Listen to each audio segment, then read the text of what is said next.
إنا نحن نزلنا عليك القرآن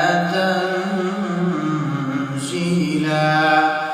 فاصبر لحكم ربك ولا تطع منهم آثما أو كفورا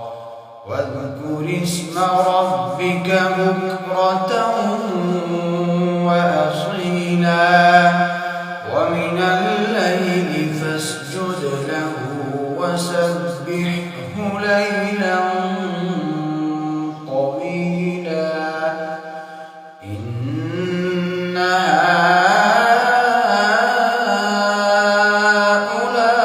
هؤلاء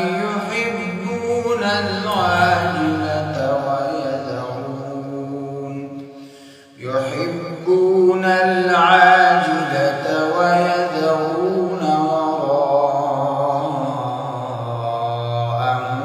يوما ثقيلا نحن خلقناهم وشددنا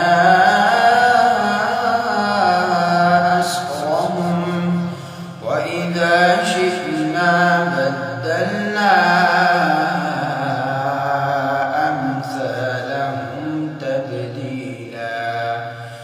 إن هذه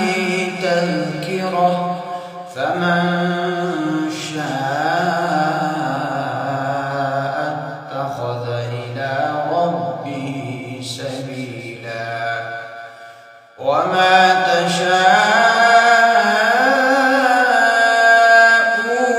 إلا أن يشاء